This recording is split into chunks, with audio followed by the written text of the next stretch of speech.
Welcome back. Now, Guinea worm is on course to become the second human disease to be eradicated after smallpox, thanks largely to intervention overseen by former U.S. President Jimmy Carter. Little was known about the infection for decades as a disease like malaria took priority. But previously unpublished research from the 1970s released this month shows the burden the disease has had on millions of people. Henry Ridgwell reports from London. Guinea worm is contracted when people drink water contaminated with tiny crustaceans that contain the worm larvae. A year later, a metre-long female worm emerges through a painful blister, often disabling the infected person for months. British scientist Greenwood first came across Guinea worm in the 1970s when working in northern Nigeria. He says little was known about the disease, despite millions suffering from it across Africa and India. People are much more concerned with malaria and other bilharzia and other tropical infections.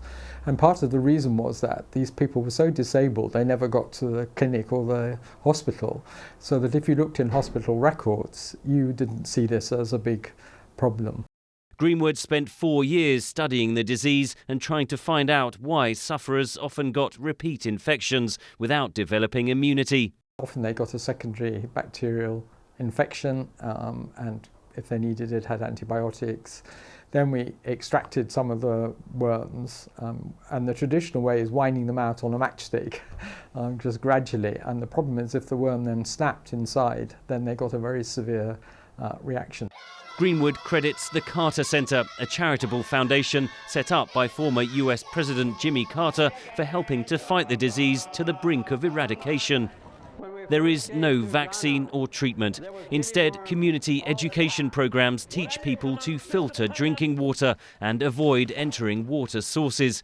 Speaking in 2011, President Carter described the initial difficulties. So it was kind of an insult to say this disease comes out of your pond.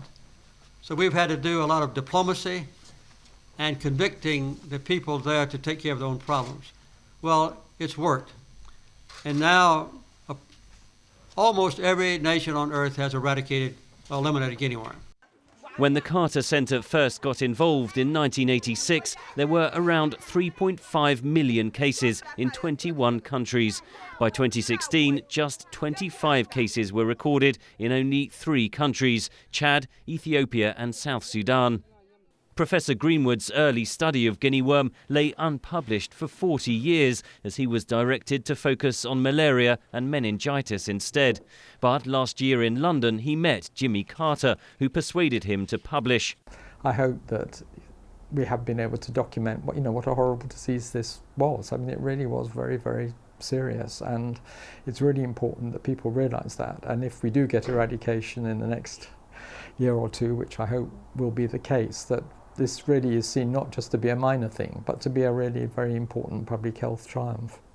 The last few cases of Guinea worm remain because they are the most difficult to reach. Many are in conflict areas like South Sudan. But scientists are optimistic this ancient disease can be eradicated within the next few years. Henry Ridgwell for VOA News, London.